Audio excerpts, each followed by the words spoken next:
She just wanted me to pick her prescription up from the chemist. Sisters are so annoying. They are. Do you have any? I do have a sister. So I think you were about to do my introduction. Say you're such a big fan of mine. I am. I'm your best. Like, you make me. I think you're the only comedian that can make me laugh. Really? Aye. Wow. Like LOL laugh. Really? Like belly laugh.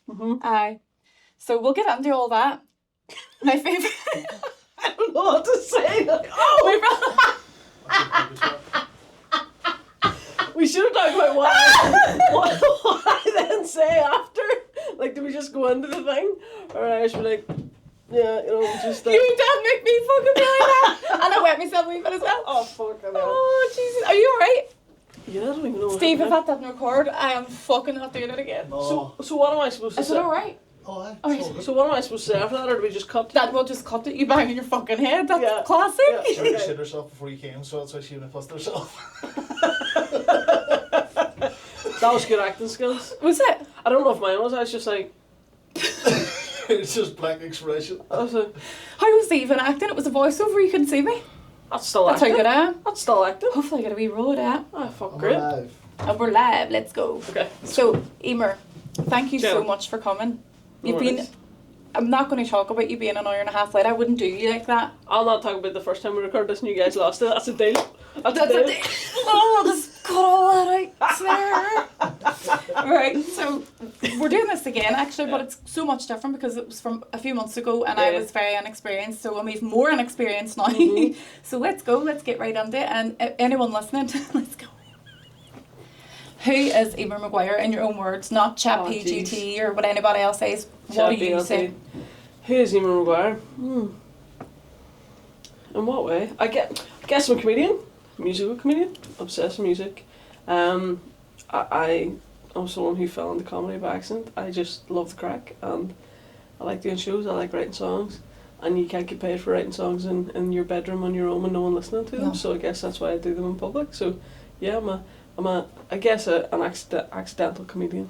Oh, an accidental one, that's great. Yeah. Because all our comedians have to work really, really hard to get, so you just popped up one day and you're hilarious and I think if you have to work too hard, then you're not a you're comedian. not in the right. No. Because you shouldn't have to really try to be funny. True, actually. That's maybe just what I think, and maybe that's just because I'm lazy. I just think if it doesn't come natural, it's maybe not right. It's forced then. It's not. forced. That's what I mean. Like Yeah. there's nothing worse than stuff that feels forced. Aye. So I think there should be a lot more comedians who are people who are just naturally really funny. Aye. But yeah, that's who I am. Other important stuff about me. I'm not very interested. I'm from Strabane, which I am very, very proud of. Love Strabane. I have 2 dogs, live in Belfast. That's about it. Yeah. But So you're very proud of Strabane, but you moved to Belfast. Explain. well, there's not really. I mean, we have a comedy club in Strabane now, but apart from that, there's not huge opportunities to do comedy, musical comedy. No, there's in Strabane. nothing in Strabane actually. I was there last week. There was nothing. Excuse me, There was a roundabout with people, like metal people on it. That's it. the Tunnies. I don't know what that is. It's Oh, a the Tunnies, is that the sculpture. thing? Oh, That's what they're called. The Tunnies. Alright. So that's actually that's a culture thing. So you probably Okay, wouldn't know. yeah, no. And then there's a very big Asda. We've got Oh, that. huge! We've I got right the now. biggest in the north. We have lots of things. With you With me, Hugo, and Ronan Boy. Ronan Boyle. We've I think people surround are very funny. Aye. You're like, there is. yeah, are they? Well, these have made me laugh. Yeah. I think you said that you laughed and also pissed yourself, wet yourself. Is that what you said? I wet myself. Something Wet along those myself a lines. wee bit. Wet yourself a wee bit. So, yeah, that's me in a nutshell. So we met this is fucking months ago now actually. Mhm. You were hosting an event and I was a guest speaker at an event and we had this like instant connection. It was like love at first sight, wasn't it? Sorry, that's my word. Would you say? Yeah, I actually don't remember us meeting for the first time, but that's good to know that was your experience. I No, mean- it kind of it was weird, wasn't it? It was so weird. It was just, yeah, it was weird. It was kind of when we both found out that we have an OCD diagnosis, it was like this instant, oh my god, there's my person. Yeah. Isn't it? Yeah, Because it's so totally. hard to get, we'll get into the whole OCD thing. Yeah, well, I've never met anyone else who has I've met people who are like, and I got into OCD, and you're like, why? And they're like, oh, because I like things to be tidy, or I like, I like to have my closet like categorized. No. And I'm like, that's not OCD. I'm like, are you terrorised every day by intrusive thought? So I've met people like that who don't know what it means, but I've never actually met someone who's like, no, I also have an actual diagnosis of OCD. Yes. And I've been through. So, yeah, like I remember at that gig or that event, yeah, it was just like, oh my god. It was a connection thing, like it was weird. It was so weird, wasn't it? Yeah. So, because we both have OCD actually diagnosed as well, we'll talk about a bit about that. We'll scare the shit out of people and let them know exactly what it is, because it's not about having a clean house. Like, I have a cleaner. I don't give a shit what my house looks like. So I'm not tidy one bit. No. So what way does your OCD present and affect you then? Oh god. I honestly think, from my own experience, I think OCD is the most horrific condition you could have. It is. It's not like other things, like for example autism, where you can totally see the positives. It's all bad. Yeah. And I always say I would never wish it on anybody. So what is it to me? Is that what you asked? Like, how does it affect you and how does it present to you? How does it affect me? Well, I guess my OCD started really, really young. I didn't know it was OCD obviously at the time. So what age would you say? I was young, primary school. I was around 8 as well. You know, I was quite young now. Definitely like the lower end of primary school. And I remember having these intrusive thoughts, not knowing what they were, having these huge irrational fears, constantly catastrophizing, all these things. And for me, it started at that age. I remember I had two kind of intrusive thoughts that I was really focused on. And the first one was, anytime the phone rang in my house, I was very close to my granny, and anytime the phone rang in my house, I thought it meant my granny was dead. Right. So I was terrified of the phone ringing. And people might be like, oh, that's, normal enough to worry that people you love would die. But it's not normal to spend the entire day waiting for the phone to ring, and then it rings and then you're traumatized. So that was one of my main ones. And it didn't help that my dad's a funeral director. Yeah. So our phone was ringing all the time with people being dead. Right, okay. Just not your granny. Just not my granny. So every time I was like, phew. Just, we don't care about that person. But yeah, so that was the first thing. And then the other thing, one time in primary school at assembly, like I was really shy. Never wanted anybody looking at me. Was very aware that I was different and stuff. Yeah. So I was trying to melt into the background, and I was not good at it. And I remember one time in assembly, I really needed to cough. But I thought, if I cough, it's going to draw attention to me. I mean, I must have been P2 or P3. I remember this so clearly. And then, do you know if you get a tickly cough? So that's what I was getting. So I tried to hold my breath, and my face was like bright red. There was tears running down my face. And it was such a feeling it was just such a terrible feeling. And I felt like I was suffocating. So from then on, from P2 or whatever that was, I have had a fear my whole life of having a tickly cough, which sounds so stupid. But people who don't have OCD don't get it. It's like, other people will be like, so what if you cough? But to me, it's like, well, if I cough, then everything is ruined, and I'll be doing comedy, and everyone will be complaining and have to give their tickets back, and then I'll stop breathing, and then I'll collapse, and then I'll die, and then my family will be upset. So it's not just it's a whole knock-on effect. Yeah, and then I went to see someone about it, and they said, it's because when you're in front of people, you're not generally anxious. So you're not anxious, you're going to say the wrong thing. You're not anxious if you're doing a gig. You're going to be like not good with your instruments or not good with whatever. They said it's the only thing that your brain can conjure up, which signifies a lack of control. Right. You can't control it. And she told me that she had other people in who had with OCD diagnosis who had similar fears that were, when they were speaking in public, that they were going to either sneeze or throw up. So it's quite common then? It's quite common, but I didn't know as a child. I just thought, I am nuts. There's something wrong with me. So for me, it was always focused around someone's going down, or around that cough, loss of control thing, which sounds so stupid. But you don't people are like, so big deal. But I mean, I was having panic attacks about this. Yeah. I wasn't able to leave the house. It was terrible. Do you know? What way and does that still affect you now? Is it something that you would still think about now, or not as much? Yeah, but not like how it was. Yeah. So I started taking medication, and it changed my life. We talked about this before. Yes. It's the best thing that has ever happened to me. Yeah. Because I didn't know that your brain is supposed to be quiet sometimes. Yeah. So my brain was constant intrusive thoughts, constant voices. And when I started taking the medication, pretty much instantly, it just quieted down, and I was like, I actually thought, am I having a stroke? Because has my brain stopped working? Yeah.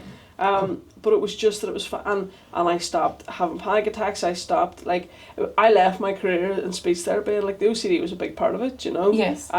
So like all of those issues that I had with the medication were alleviated. Now there are some days, don't get me wrong, like you'll know yourself, if you're stressed about something else or you're anxious or whatever, that your OCD does flare up, or if you don't get the right amount of sleep or you don't take your medication at the same time.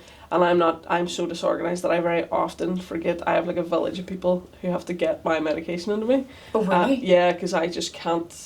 I'm so disorganized because I have an autism diagnosis. My brain is so disorganized.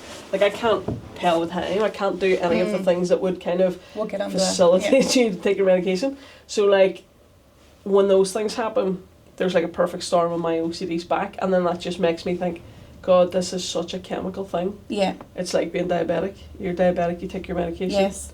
You have OCD, you take your medication. The chemicals are refilled. So yeah, it is a nightmare, and I always say I would not ever wish it on anyone. It's horrendous. It's one of the most debilitating mental health conditions that you can have, and we know that. It's not having your curtain sitting perfect. I fucking wish it was.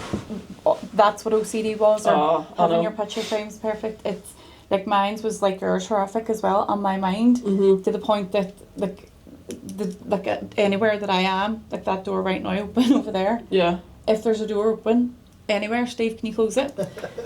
If there's a door open, I don't know why this door does it every time. I know when you're ready, ask them to close it. I know, and it just pops open. Wall, is it? So mine was doors. It started with doors, and even if they were open a millimetre, like I couldn't settle, and I would think that if I didn't close the door, then someone would come in and kill my whole entire family, but not kill me. Yep. So I was protecting my family. So I did go to therapy about it, and they tried to do aversion therapy, which they made me sit in a room and try and keep the door open, and it never worked. Like it would just sent me into it just sent me into a whole panic. But again, that happened to me too. I was like, why are you doing this? Like I'm telling you that someone's going to kill my family, and you're allowing it to happen. So mine's as well would be. When I was younger, it would have been death. Yeah. So again, around that age, death is kind of a thing that we think about. But then when we think about it obsessively, now when I think back, like I used to be up crying every night, and when my mommy saying, "Mommy, I think I'm going to die," and she would go, "Fuck off, back into bed. I'm tired." And you know, like, but back then, you go in your bed, I'm going to kill you. And then you will die, like. But the thing is, like, people didn't get it back then. But also, like the death thing for me, like I'm quite. Not ambivalent towards death in any sense, but I'm very pragmatic about death because of my dad's job. Yes. And because I'm not religious, I'm like, you know, you live, you die, that's it. It's your time, all that kind of thing.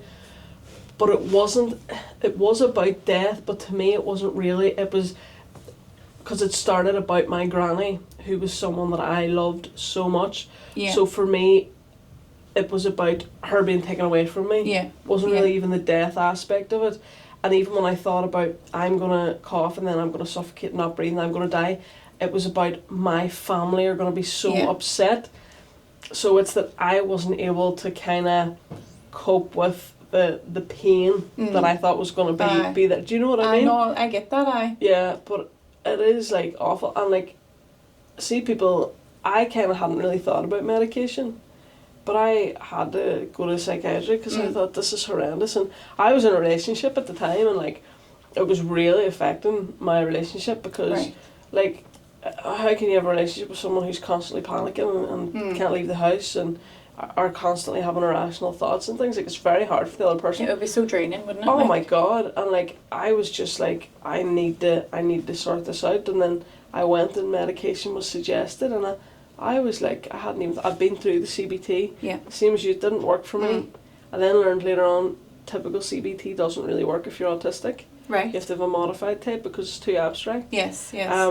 So I had been through all that. Nothing had worked. I know it really works for some people, but for me, I have a strong family history of OCD. I've had it from such a young age. I'm so practical and logical that I was like, I know this is purely a missing chemical that I don't have. Yeah. This is not going to be fixed by me sitting in a room and someone saying you're not allowed to have a drink of water for 3 hours, therefore you will then cough, and you know, like that wasn't going to work for me. No. But the medication did. was life changing. Like I nearly left comedy. I left speech therapy, and then I was doing comedy, and then I wasn't able to do gigs in public because I was panicking about the coughing thing.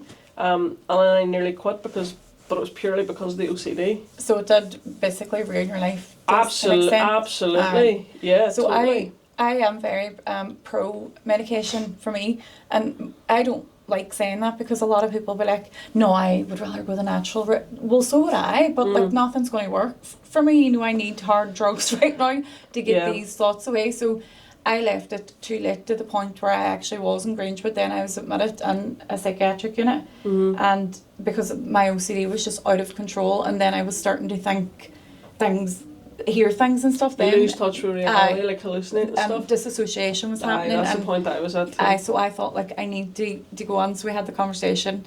My mommy took me, and it was awful. Like, see, even to make that decision to go on, and I was only 21 at the time as well. I was only a child. And my mommy, you know, watching me going on, and then I always think, I wonder what she was thinking on the way home in the car. Like, did she cry, or like, how did she feel, or, you know, because I forget about that, and I'm getting all the help. So from again, like what you said about medication, changed my life. Yeah. Like literally changed my life, and I don't think I'll ever come off it. Like, it's never been discussed that I'll come off it either, and I think I'll just take it for the rest of my life. Well, I think if you have severe OCD, like, so that medication is replacing the serotonin that you don't have to the level that you need it. Like, how can you come off that? Like, do you know what I mean? I don't understand, because you know, OCD is neurobiological, it's genetic. You're not going to come off that and not have OCD. Do you know what I mean? And also, like, that is so, you're saying about, like, people don't realise, you're saying, like, you were starting to hear things and all that. I think that people have no idea that with OCD, if your OCD is bad enough, that you can get like psychosis, hallucinations, because that's why I had to go to psychiatry, because I had just got to that point. Right, okay. And I was heading the same direction as you. Yeah. And like, people don't know that. People still don't. Like, if I you know, would say to my friends, you know, so if I don't take my medications, like, I might hear something. Right, okay. Or my cousin lives with me, and I'll say, so, what did you say, Abby? And she'll say, I didn't say anything, and then, but she's a nurse. Right. And she's like, I think you were hallucinating, have you taken your medication? We need to medicate you again. Do you know what I mean? So, she knows because she's a nurse, but people generally, if I was, like, I'll say to my friends in passing, like, I'll like look like this, and they'll be like, oh, what, this is, oh no, there was somebody there, and they're like, what? See, that would, if I must, the medication that I'm on is, you need to be like within an hour. Yeah. Like, if you pass an hour or two, it will start again, and it's crazy. Like, because when I went to Dubai there last month, the month before, no horse here, before. So we were like 3 hours behind our head, I can't remember. So I was 3 hours in my medication, and it was starting already. And you feel it? I was feeling it, and I was getting these rushing thoughts, and I was getting thoughts someone was going to take Dana out of the airport, my son, and I was like, that is crazy. Like, so I'm very strict on taking my medication at the same time every day, because I just don't want those feelings to return. Yeah, and people around you that you're close to will notice. Aye. So my best friend will say, like, she's constantly saying to me, so she picked me up yesterday to go pick up my car somewhere, and I got into the car, and a lot of times, I know obviously we're on a podcast, so I'm talking, or I'm on stage, I'm talking, but a lot of times in like personal life or whatever, I'm quite quiet. Yes. So I would happily sit in the car with my friend and just put on a podcast and not speak. Same.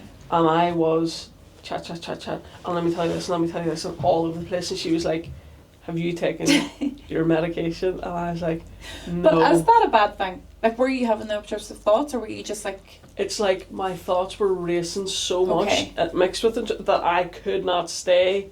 But apparently also... with the medication, we probably take the same medication, but the medication that I take, apparently it also, like, unofficially off-label, reduces some of the symptoms of autism. Okay. Like, and with autism you have major planning and organising of your brain issues. Yeah. So I think it even affects me in that way when I don't take it. So my brain is just like a disorganised mess of disorganisation and intrusive thoughts at the same time, do you know? Right. But like, people, it is... At the start, I found it really hard to say, oh yeah, I take medication. It's like you're saying, oh, you don't want to come out and be like advocating medication, because some people are like, oh, I did the natural way. Yeah. But I think that's fine if you believe that. But also, like, I wouldn't be able, my OCD is too severe. Like, there's no unchemical way for me to manage my OCD and still be alive No, and I still be couldn't here. No, there's no way. You can't, and it's because it's torture and nobody It can is. tolerate that. No. So I think if you're able to manage without, that's amazing. Mm-hmm. But just maybe think maybe yours isn't as severe because there's no way in hell I could do it. No, same. And And I it's not a can't believe I weakness, it's lasted just- that long I know. without it. Like when I know. when I was so young, it probably would have changed my Lasted life the 21. massively. So let's talk about your autism diagnosis then, because you Mhm. also have autism I'm diagnosed. collecting them all. Yeah, I'm Not diagnosed. Google diagnosed. No. No. We don't Officially. like that. Officially as well. Professionally, medically, clinically All diagnosed. the alls. 100%. So how did that like manifest for you then? Is that something that kind of started when you were primary school age as well, along with OCD, or were you born like that? Like when you came out of the womb, were they like, she's autistic? What way did it work? Yeah, I came out of the womb and was like playing piano and there's something that's, something a bit off about this one. And I don't know, I think, looking back, I think it was obvious. Right. But at the time, I probably wasn't what people thought of. Okay. Because I wasn't a wee boy who was screaming. Mm. Do you know? Yeah. Because that's the misconception people had. So, like, I did have quite a few difficulties whenever I was wee, but I also was very blessed to be really good at some things. And I think, so I was like a very academic child, and I think if you're a kid, especially back then, who's really good in school, any problems you have are kind of overlooked. I get Because you're that. not causing any trouble, you're not whatever, do you know? Mm. You're just, I think people think you're just a wee bit odd. Or Or you're just quiet. a wee bit, like, Weirdo. you know, you've no common sense, but you're very smart, right? So Aye. that was my life. So like in primary school, like first of all, like with me, like you'd know this now straight away, but like I had pica, which I didn't know at the time, and pica is eating the non-food objects, which is quite common for autistic kids. Which was like, what was your pica of choice? So like I don't like food, wouldn't eat potatoes or anything like that, but I was eating like my auntie. Was no, I wasn't eating my auntie. No, I wasn't eating my auntie. Sorry, I was like, That's wrong should in we multiple ways. Yes, You're yes, like, it's and obsessed that's the end of the podcast for today. So did you take your medication? I was like, I'll not take it and I'll talk more. Aye. I'll talk more. We'll be more open.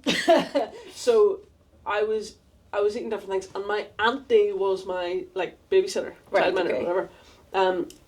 But she was a smoker, and I would go out to her garden and eat all the cigarette butts. Wow.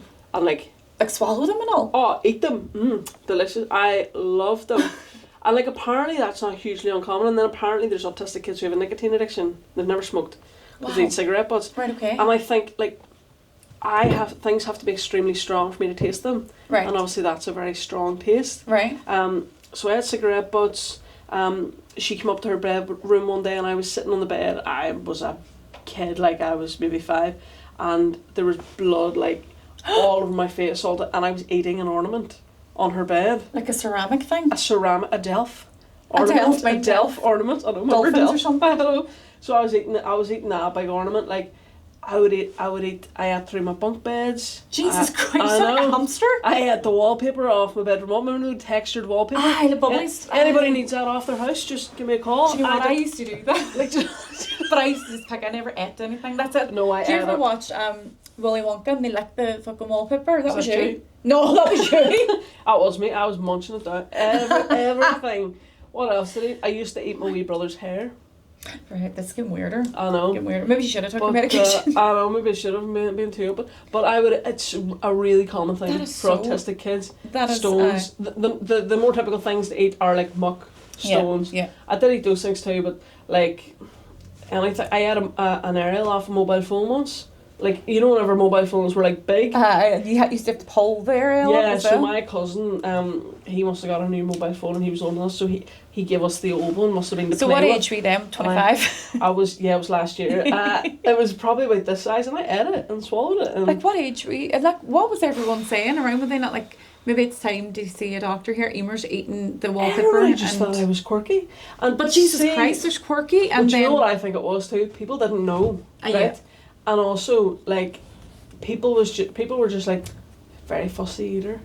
Me she won't fucking- eat her dinner, but she'll eat the fucking Yeah, fag butts. yeah, exactly. She'll eat her auntie, you know. Don't bring the auntie to the dinner table, she'll be getting it. So like they didn't know, but also I think like I I had two parents. My dad was always working. My mum was basically a single parent. Well, she wasn't, but my dad worked so much.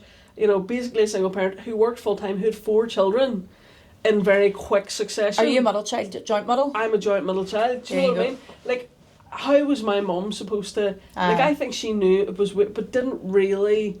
You know, there was so much going on. Do you know? And I think people... As I say, I think people looked over it because I wasn't stupid. Yes. Do you know what I mean? Yes. They just thought, I'm a bit weird. She's not stupid, but she's licking the walls. I'm a bit quirky. Yes, quirky. Do you know? And Like... So yeah, so that was a big... The eating was a big thing for me. And I remember, like, I've an unbelievable long-term memory. Like, I remember as a child having, like, my bobo taken off me. Yeah. And the outrage, because I didn't want to eat any food. I didn't want food in my mouth. All I wanted was milk or these things that weren't food. Yeah. So now you'd be thinking, if a child came in and started eating that rug. Which one? Like, future autistic lad, me. Just rub on the floor. I'm not going to be able to let my mum watch this. So we'll block her. Yeah, you would be like, you know, what's going on? But then there's too much going on. Do you know what I mean? There's 4 of us under the age of 5. Like, my brothers were splitting each other. Like, my sister was so shy. Like, so what? I was eating a few cigarettes. You know what I mean? Do you want to hear a funny story about how much our mas don't care about the children in general, but also the middle? Yeah. So I'm like you guys, very like. Although I think I'm my mum's favourite, but just have to put that in there. No, I'm not. So that's okay. But anyway, that's trauma. Used up all her petrol, taking you grandchildren. No. She was all fucking lock her up. The key could be bought. No, I always thought growing up, right, if I be quiet and good at school, then I will bring my mommy no bother, like my sisters might have done. So I just kept very quiet, and Dad went to grammar school. Troublemakers? We bitches. Like they all went to St Cecilia's, which is like a secondary school, and I went to Parental, which is like grammar, obviously, because it's just to prove. I wanted to go, I wanted to be different, I wanted to always push myself, I knew I always wanted to be, and I was smart and I'm a nerd. But anyway, back to my mommy. She had 4 girls too, all very close, all splitting each other, all wigging each other, but I was so quiet. So I come to her one day and I had this big gap that I was like more or less born with here, right? And you could fit a 2-litre bottle of Coke and this big dent in my chest. Excuse me? Yes, right. So my ribs was concaved in. Okay. Alright. Okay. My mommy never noticed this. Right. So I started getting chest pains one day when I was about 20. She had a hole in your chest, your mum didn't notice. Yeah. I'm calling her out. She's going to kill me for telling the story. She will. So I was about 20 now at this stage, and I started getting chest pains. Now my bra's never fitted.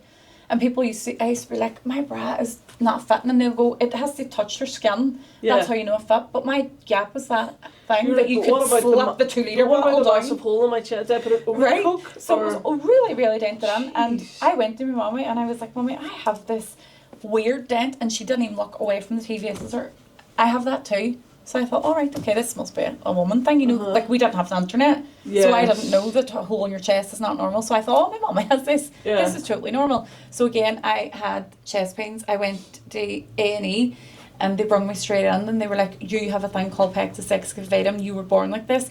Your heart is under your left armpit. You need to have emergency surgery, heart and lung surgery, right? So oh my God. I was taken to the Royal, right? Yeah. 21.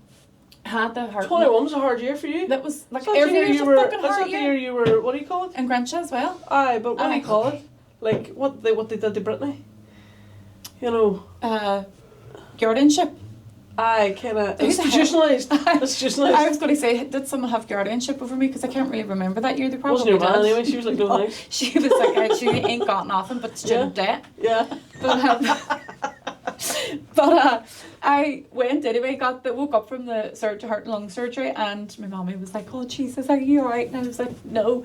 So the surgeon comes around the next day and he was like, look, this is genetic, you know, the thing that you have. Is there anyone else in your family that has this? And I go, my mommy has this. Yeah. And they were like, we really need to speak to her because, you know, if your mommy has this, we need to speak to her. It can be a dangerous medical condition. My mommy came at visiting time and I said, Mommy, the consultant, Mr. Smith, wants to see you because of your pectus. And she goes, I don't fucking have it. I just said it to shut you up and get you away from me. I was trying to watch Emmerdale. My mommy lied. My mommy did not have this hole in her chest. I was trying to watch Emmerdale. I was trying to watch Emmerdale. So she let me live like that. So then she was like, she laughs out and we laugh because I like, bet she does. and I cry. But if you have 4 daughters and they're constantly coming to you with different health elements all the time. That's what I think, yeah. My mommy was the type of mommy where like we never were allowed to miss a day off at school. Sure. Like we had to have a limb hanging physically off or else we were going to school. So I was sent to school with a hole in my chest for years. Oh my God. So that's so funny and I remind her about that all the time. I'd be like, mind the time you let me live with a heart under my left arm. See if I was now. It'd be like immediately you'd be straight to the hospital. The kids, do you know what I mean? But I think we're tougher. So I was like, Mummy, when I was born, you know, like when they're counting the toes, they not be all, what is this in the middle of this scare's chest? What is that hole? But I was also born, obviously, I inhaled my own shit in my mummy's womb. Obviously. It's a thing called meconium. Yes, yeah. So I was very unwell when I was born, obviously as well. So my mummy's so fed up with my health that she's like, another thing, gone away we get. Here's one more. Do you know, and then I broke my back then recently, so my family were like, right, she broke her back now, right?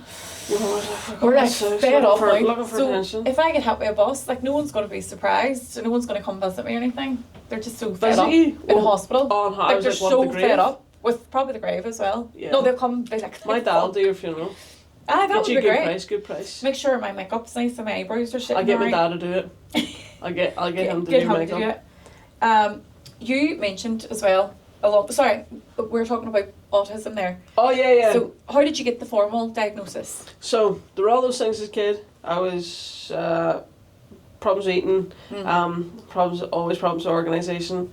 You know, was able, really good at English, maths, all that. Yeah. Couldn't do like telling the time, time of laces, any of that practical stuff. Like went to bed till 3-7, which is quite an autistic thing. So I was delayed in quite a few ways, but I was very advanced in other ways. And that spiky profile is like typical of autism. Okay. But back then as well, as you said, you're not a young boy. Lining up trains. So that I was an extremely well behaved little girl boy thing. Yeah. You know?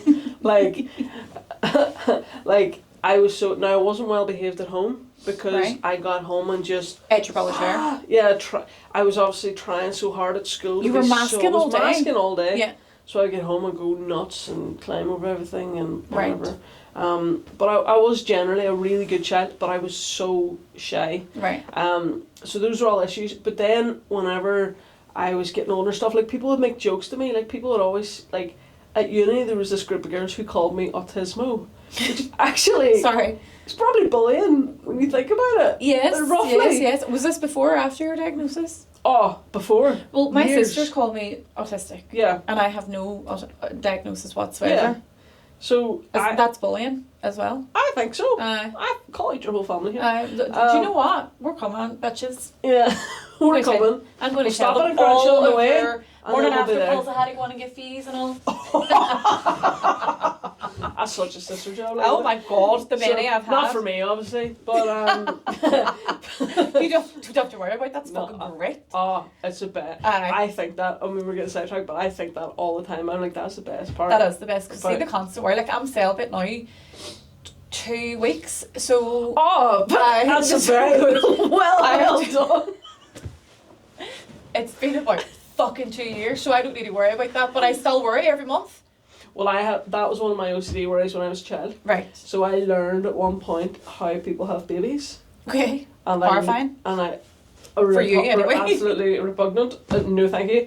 And then I thought, oh, does that mean if a boy goes to the toilet? Yes. If I go to the toilet, I will get. So I was terrified of toilets then for years. That's probably why you pushed the bed. You were like, I ain't going near that toilet. I'm not going near that toilet. I'm not having my brother shite. Absolutely not. I'm ready to be through all that with my auntie. I'm not having my brother shite. No, but you know what I mean? And that apparently is a common thing too. Yes. It's like a fear of pregnancy. It is a fear. It's still a fear for me, like to this day. And it's a lack of control thing as well, do you know? Yeah. So yeah, I then, as I was growing up, people were saying things to me like, autism, and you're so autistic and all this, How you and your lovely little fucking life. Yeah, I know. And then I was thinking, I'm not autistic, I'm just crazy. And they don't know. So that's what I thought, because I also didn't have an OCD diagnosis then. Okay, right. So you really were crazy then? Yeah, I really was. Well, felt like you were going crazy. Yeah, and I knew that. but I didn't want to admit that. So then I was fine when people call me autistic because I was like, you guys are on the wrong path. I'm not autistic. I am schizophrenic or something. I am psychotic. Joke's on you. I'm a serial killer. Exactly. So then I was like, this kept happening. Then I started, like, my degree. And then I was told my degree. Which your degree was in Speech and language therapy. Right. And I was told by a lovely supervisor, you know, we had to do a lot of placements with patients. And, I mean, I wasn't good at that degree. Did you get it? Did you finish it? Oh no, I got it. Like, well, you got the bit of paper like me then? Oh, no, I did, like, I got 2-1, like, I was grand, like, oh, sorry, you slagging my 2-2? I know, but it's in psychology, so it doesn't matter what you got. Also, the first year that I done this, I had my heart and lung surgery. I went through one of my exams with the drain still hanging clean out of me. So there you go. Well, I deserve it first. You do deserve it first. So I was doing this, and I thought, I'm not very good at this subject, so all I've got is my personality. So I went to one of the placements. That's the speech thing. And I was like, I'll sesh your swallow here. Do you want me to write you a song? I'll sing about it. So I remember going on a placement, and the practice educator said to me, do you know, I think you'd be really good if you went into research. And I was like, right. I was thinking, oh, she must think I'm really smart. And I said, oh, thanks very much. And I said, why? And she says, I don't think you should work with people ever because you've no interpersonal skills. And there was me thinking I was all personality. I was, you know. And that really damaged me. Right. I just thought, Jesus Christ, like, harsh. I was like, I think well, you also don't have any interpersonal skills. Did you tell me that? And you're also really ugly. That was just perchance, yeah. But I just thought, like, this career's not for me. And then I went into the career, but I had struggles, but they were clearly struggles that were related to being autistic. Okay. Like, I was driving out patients' houses, could never find their houses, could never, you know, all these things was really bad with all the organisation, all that kind of stuff. And then I started doing a wee bit of doing the music and stuff, and people started saying, like, oh, you know, you should, you know, that song's funny. Like, and I was like, it was a song about heartbreak, it wasn't meant to be funny. And they were like, really sad. People started calling me a comedian. I was like, right, okay then. And then I started to do shows, and loads of people come up after shows and be like, do you know my daughter's autistic too? And I was like, as well as who? Like, what? Oh, so they just assumed? They just assumed. And it was nearly always mummies. Right. With an autistic kid. Okay, right. An autistic girl, or like an autistic, maybe like trans kid or whatever. Yeah. Whatever they saw in me, they saw in their child. Yes. And they were like, you know, I think it's great that you're up there doing you. And like, I never had mentioned being autistic. These people were just assuming. And then I got a phone call from my friend to say, my daughter, she was 19, she'd just been diagnosed with autism. And I says, okay. And he said, I was wondering if you could talk to her.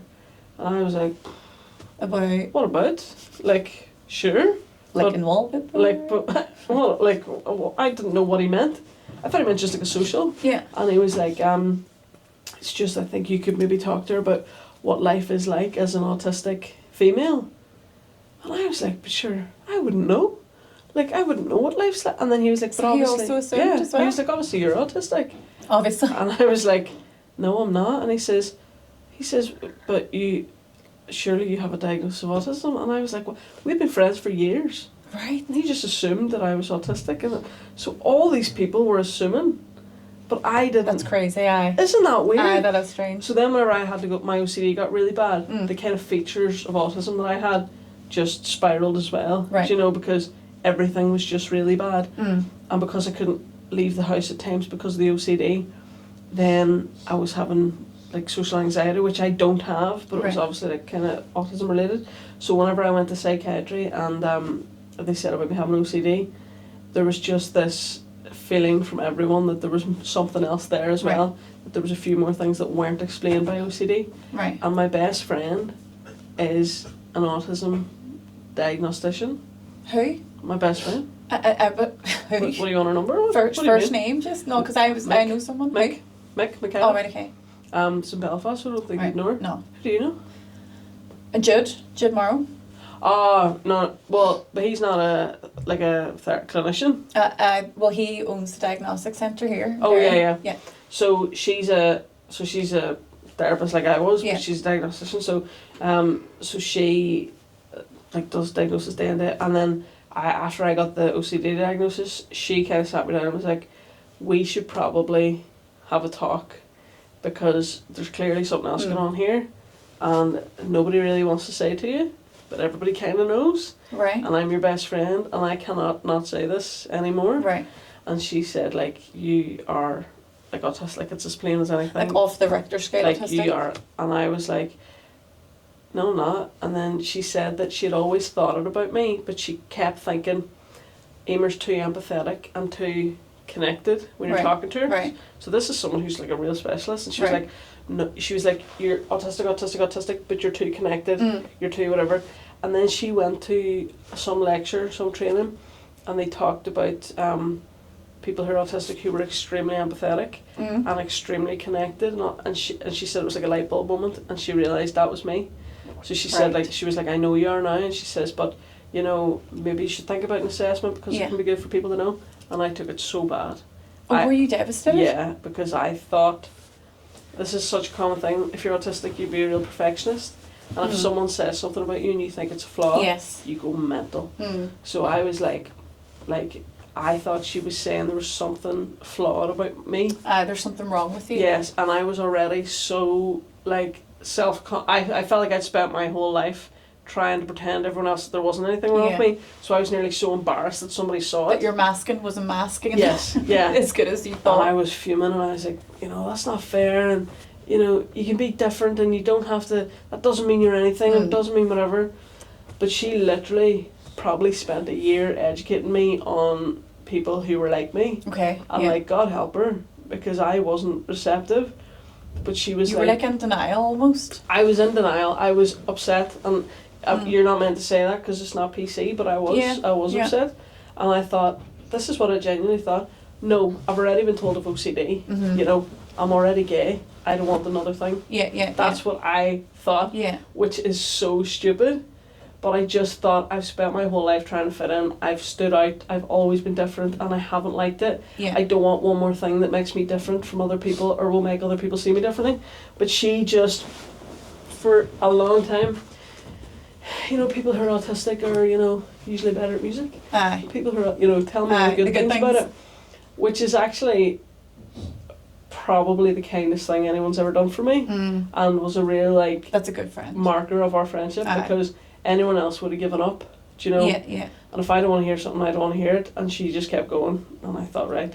And then eventually it was organised that I went for an assessment. Obviously not, I couldn't go with an assessment with my friend, but go for an assessment, and I did, and I was terrified. And I was like, I'm not a crier, I'm not emotional, like I was hysterical. Were you? At the thought, I was so nervous. Like during the diagnosis, or like during, before? like I had to be brought to the place so many times. I had to be told where I was going to be sitting. I had to be told who was going to talk to me, what they were going to ask me, what order, where I was going to be. As if that wasn't enough to tell you that you were autistic, that needing to know all of that. Well, my friend said to me, now, Emer, you know the amount that we've had to practice where you're going to be sitting for the assessment is probably an indication that you don't need the assessment. But we'll give it anyway. But and then I went in, and like, they were just like, you know, this is... Yeah, I walked in there like, yes, I was like, thank you very much. You know, it was so obvious, but when they said to me at the end, I was like, oh, like, you didn't catch me, like, you know, I passed that test.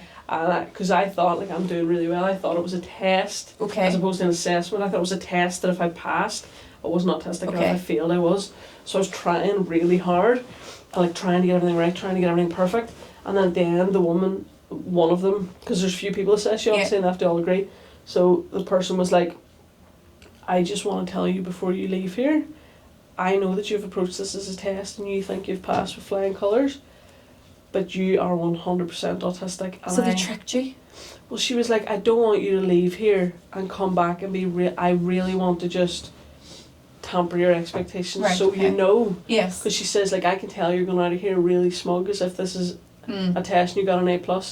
She's like, that's not what it's like. It's not a pass or fail thing. But everything I've seen, everything the other therapist has seen, whatever, like, you're autistic. And she said, when I read the other therapist's history of you, I didn't even need to do this clinical part because it was so clear. And I said, you're like, you sure?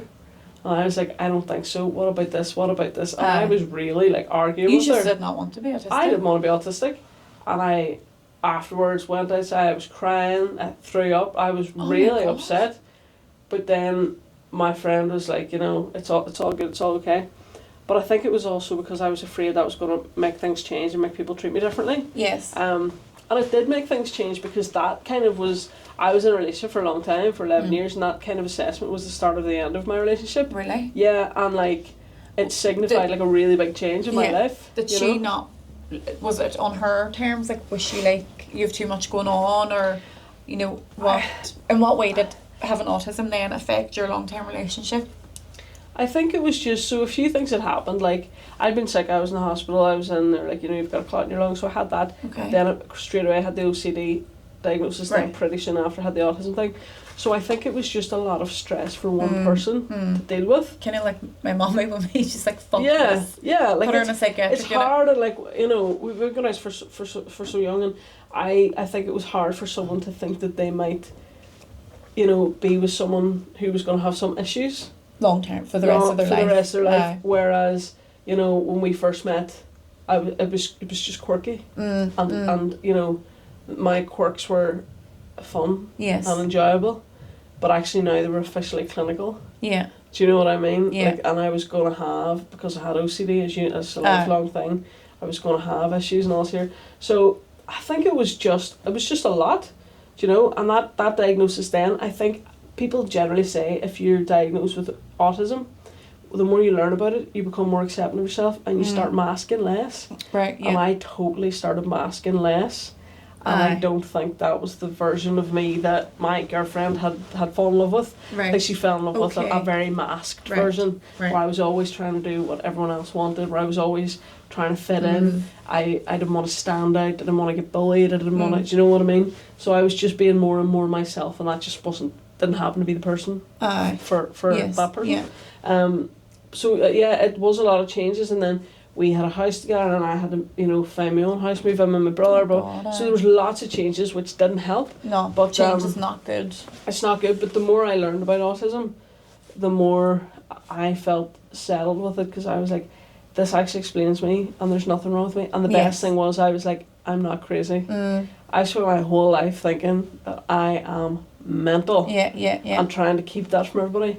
But actually I'm not, like, I'm just autistic. No, you're just, you're not mental, you're just I'm not autistic. mental, I'm just autistic. So Jude Morrow would be very much like your friend that was to you. He's like that with me. Like, I know Jude my whole entire life. Yeah. And he's always said to me, you're autistic, and I forgot, he's a dairy guy, isn't he? Yeah. Yeah. And at the beginning, like years ago, I would be really annoyed at it, and I'd be like, what do you mean? Because I would always try and be, not try, but I would always try and be like in the popular crowd, and like I would look at whoever, like the most popular girl, what she looked like and what she was wearing, so that I could look like that. And from the outside looking in, I looked like the most popular girl, you know, I was trying to be funny and trying to fit in, and like all that was very smart. So, but I was also masking, and I literally had this conversation with my niece yesterday.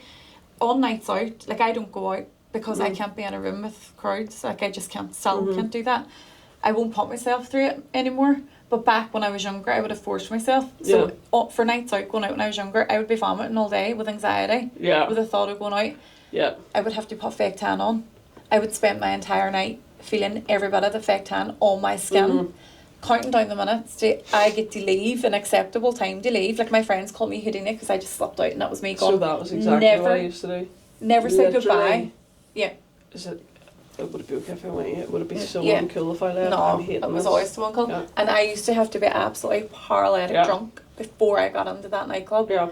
And all that is masking. Oh, totally. I masked my whole entire life, and not only that, in every job that I done, I worked in like clothes shop, so people were coming up, and I was like, hey, and like at the end of the day I'd be get home and like be wrecked. Absolutely wrecked. And like my family know me, like my close people know me, and they'll know, like my niece will come and visit me, and we'll lie on the sofa like, for 6 hours and not say a word, and that's okay.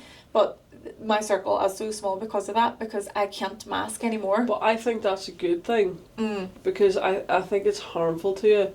Like you said there, even about like the social energy being tired all the time, but also like, see, even the drinking, like drinking because you're autistic or you're socially anxious or you're whatever, like that is like there's so many people I think now that are maybe older that are alcoholics or whatever. Yeah. But it's because they were autistic and they were always trying to mask and use drink. Aye. And like I did the same when I was wee. Like I remember when I started uni, I would drink so much and like I would have to get absolutely blocked because I couldn't deal with all the intrusive thoughts and I wanted to turn them off. And it also made me more like fun and less awkward. Yeah. And if you're out and you're drunk, other people stop noticing how but awkward also you as are. well, it's kind of like a flipping it on its head, because when you're paralytic drunk, you don't have control of your own thoughts anymore. And you, as people with OCD, we need to have control of our thoughts. So it was kind of this situation where you're like, fuck, I'm drunk and I'm steaming, but I also need to be in control, so I just stopped drinking. Like I don't drink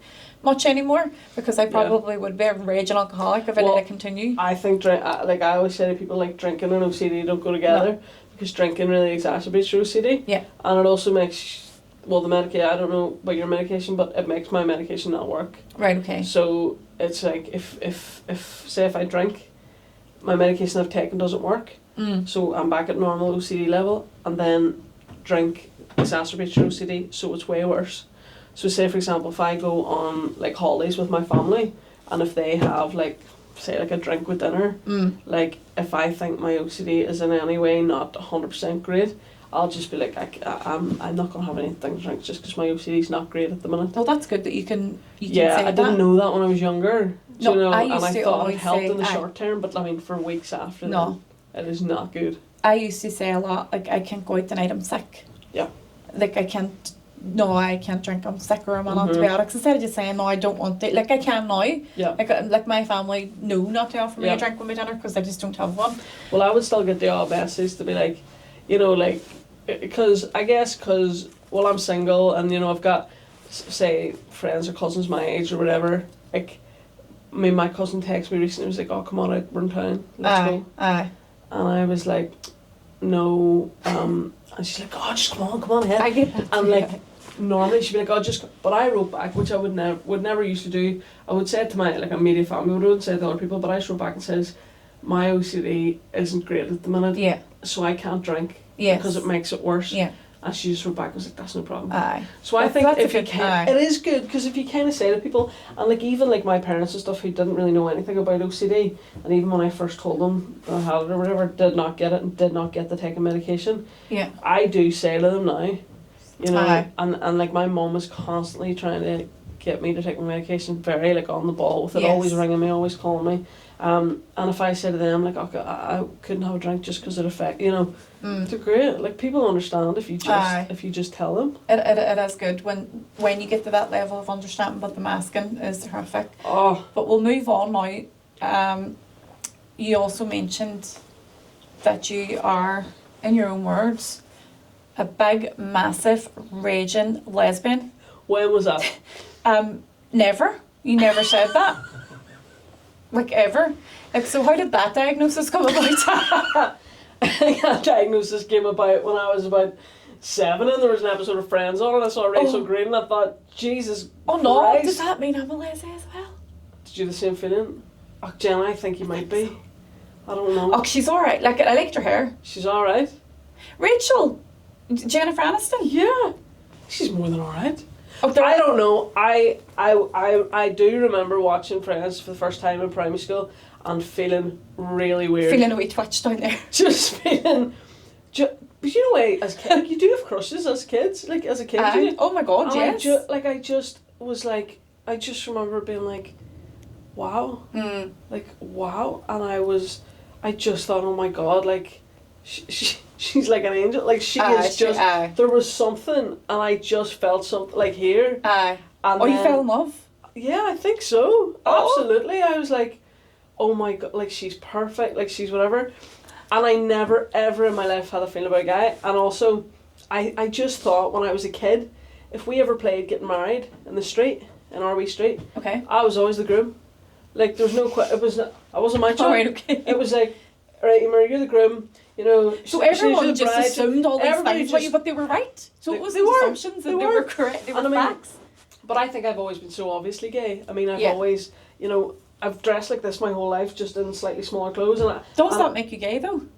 Well, I think that I am probably, it doesn't make you gay, but I think I am probably a very traditional, you know, mask lesbian who Right. has always been obviously gay. Okay, right. You know, right, there's right. obviously people dressed like you who are gay or whatever, but I was just always very obvious. Aye. And I always thought when I was wee, obviously as a kid you don't have like proper feelings, like, Aye. you know, but I remember just always thinking, yeah, when I get married it'll be a girl. I'll have a wife. Yeah.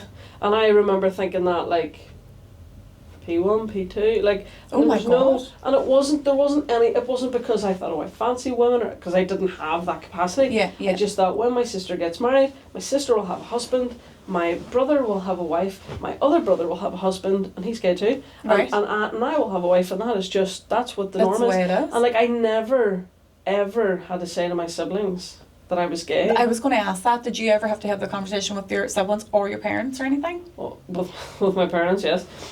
But with my How siblings... the hell did they not know? Oh my... And your Jenna, siblings did? well, it's just that I never kept it a secret from my siblings, but I do remember one time, used to be this TV show on called The L Word. You've probably not seen it as a straight I've recognised the person. name. Yeah.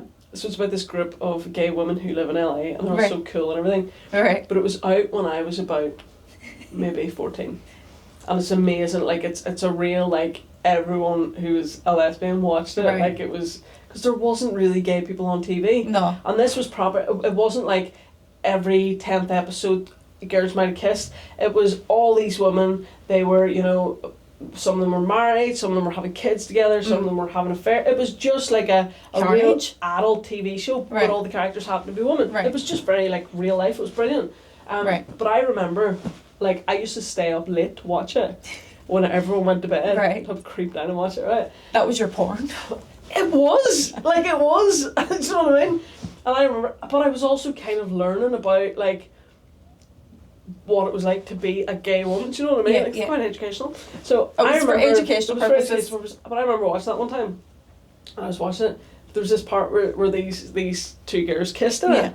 And I was like, oh my God, because I must have just started watching it, and I was like, oh my God. And I was about maybe like 14, maybe 15, whatever. That's old.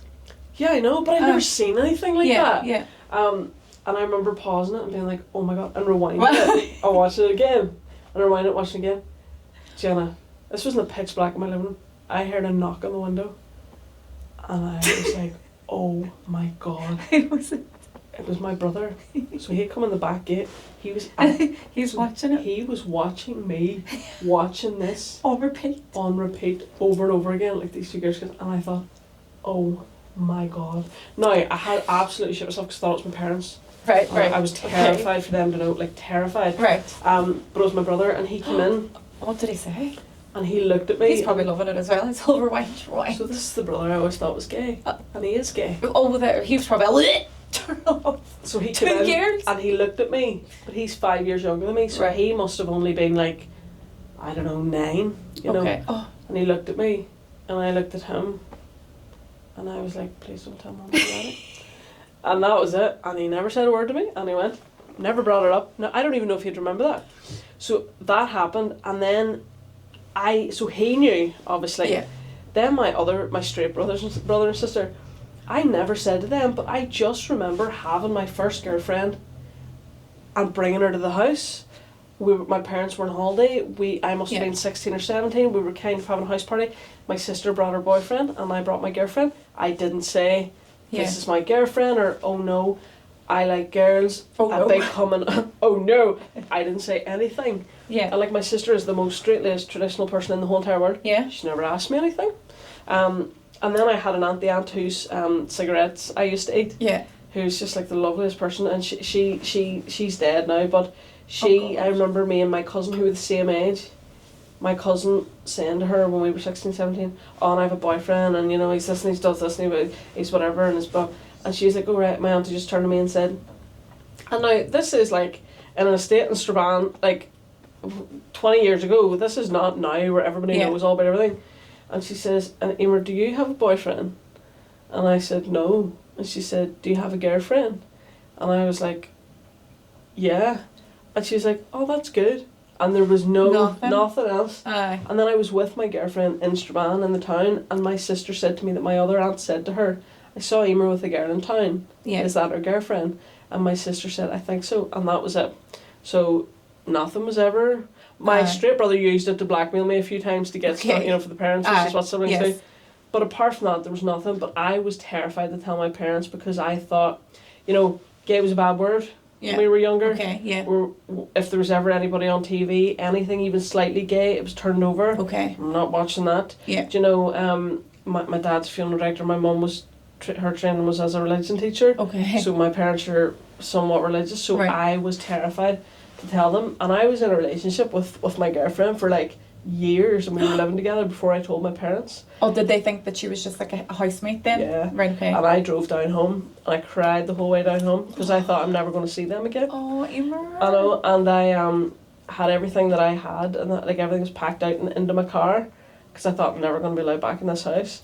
But like, it's not that they'd done anything to... It was just your own fear. It was just my fear, and because it wasn't talked about, and because I felt it wasn't really allowed to be talked about, and then it was different. There wasn't like Heartstopper or TV show. There wasn't like gay characters in the soaps and all here. It's like if there ever was anything, it was a huge scandal. So I just thought, oh my god, like I'm gonna have to tell them this, and they're never gonna speak to me again. I'm never gonna be allowed back here.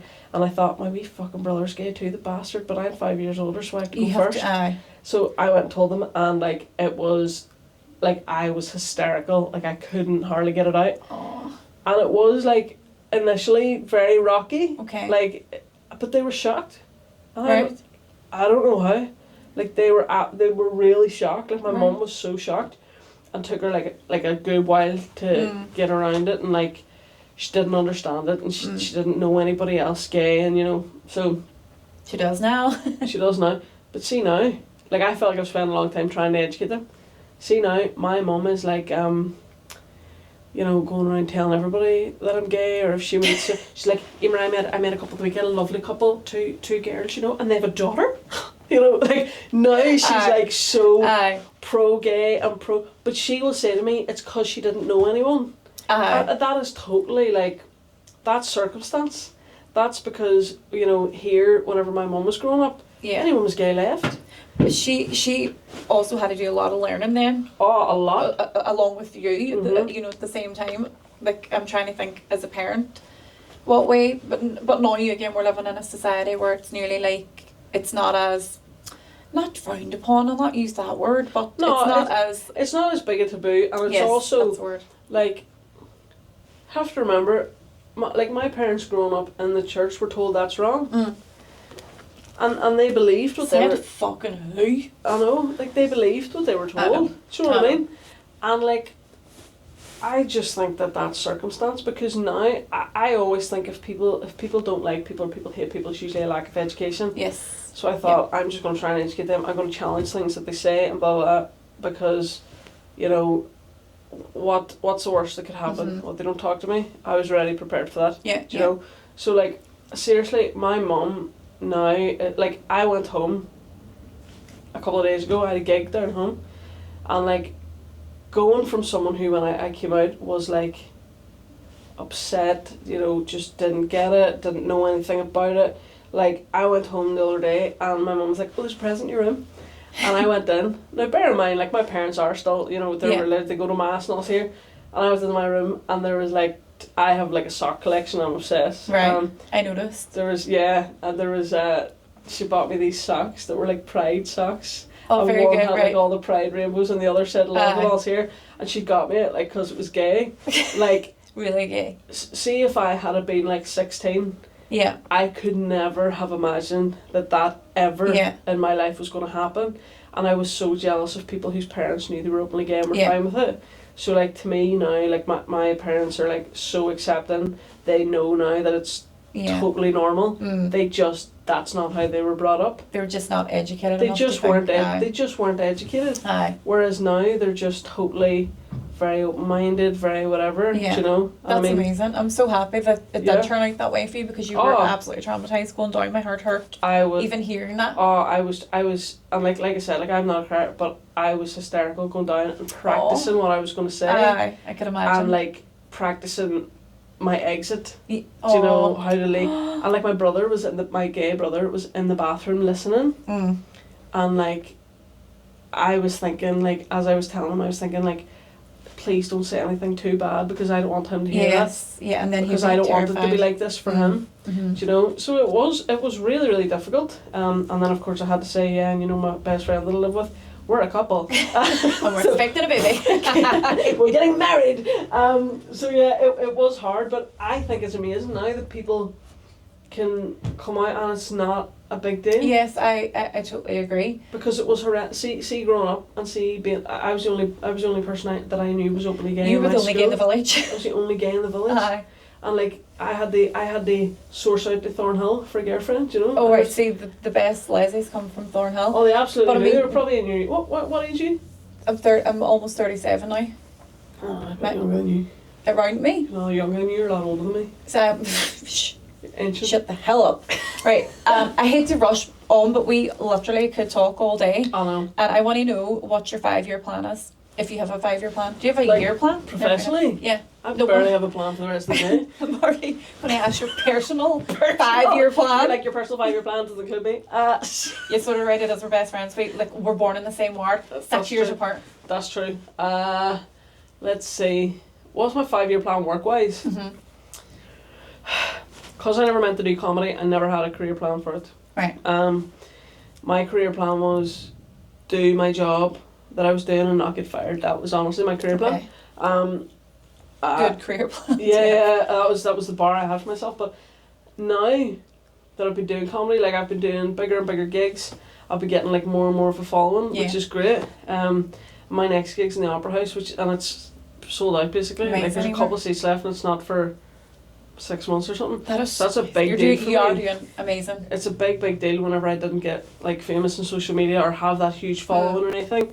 So it is a big deal for me. So I just want to keep doing stuff like that. But I have also started to do like TV things, and I have some like TV things that I've written and stuff and Yeah. that I'm in coming up. Okay. So that's kind of I think where I'm going and where I want to go, Right. and just do bigger and bigger shows. I want to be on live at the Apollo. That's where I want Aye. to be. Well, that's where you are going to be. 5 years. I'll be Well, no, there. you'll be there in 2. I'll be there in 2. You'll be there in 2. I'll And I'll be be there in there 2 front row going, she's my best friend. We met in Grandchild.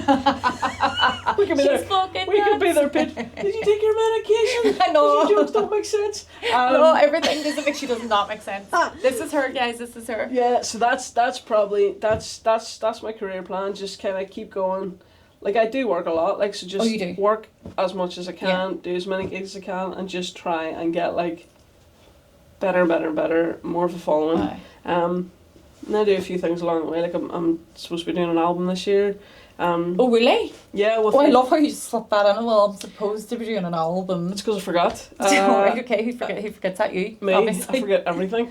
So like I'm supposed to be doing that. So kind of have it. So Oh my god, they're amazing. kind of wee bits and pieces Yeah. of things. And I've just had a thing commissioned for Radio 4 for like a live stand-up special with me, which is like a big deal for me. Emer, what So the I hell? have so I have all these things. So basically I just hope that things keep going Yes. the right way. Well, you're doing Do you know? amazing, and I Thank you. absolutely love watching anything that you do. Like, I'm obsessed with you, as you know. Like, I will find a way to contact you. I know. You- Every day. I will find a way. Jenna, since we first met, has contacted me every day. Yes, I have, and it's either replying to your story, which is could be a story of a fucking blank square. Fire emojis, Fire emojis, like thumbs up. hard eyes. Get it, girl, girl, The wee- girl, what's fire. the wee water one? You send that a lot. Oh fuck, I do. I send them a lot. That's usually after 12. Steve knows what that one is. The splash one. You make me splash. So let's end it now with a wee bit of advice that you would give to Okay. someone. Serious advice that you would give Serious. to someone who is feeling very stuck and lost in life right now, and they don't know what road to go down. What would your advice be to them? It's a really long question. Someone who's stuck. Someone who's just feeling like, I don't know what to do. Like, I don't know what to do. I don't know whether to do this thing because of the fear of judgment of others, or I just say go for it, because like I said, I got into comedy accidentally. Like if you had to said to me when I was younger, you'll be a comedian, I'd be absolutely not. I wouldn't be able to do that I couldn't do that in front of people. I'd be terrified of what people would think. I'd be terrified that I'll not be good at it. But somebody said to me one day when I was just doing normal music gigs, will you do a comedy gig? And I said, no, absolutely not. Right. And they said, we'll pay you. And I says, right, okay. You know, okay, I will. And I really pushed myself to do that. And I wanted to die. I was throwing up. I was terrified. I did it, and it went down a storm, and it changed my life. Aye. So I always say, what's the worst that can happen? Do you know? People can not like you. You can ask for something, people can say no. But what's the worst that can happen? Think about all those things, but then think what's the best that can happen. Yeah. And just do it anyway. Do you Yes. know? You'll get over it. If it doesn't work out, you'll get over it. Yeah. So, you know, I always think just that whole, like, feel the fear, do it anyway. I really believe in that, because I've been afraid my whole life, and I'm always afraid, but I just do cool things anyway. Yeah, and then And it works out. It does. I have one question. I didn't even know this was on here, but it says that you are in the top 1% of in OnlyFans. Doing OnlyFans. Yeah. But how do you not know that? Because you're subscribed to me. Sorry, that's tomorrow's guest notes. Oh, right, sorry. So, are you on OnlyFans? Well, I could be. It would be very, very niche. Like, what Oh my God. what category would I be in?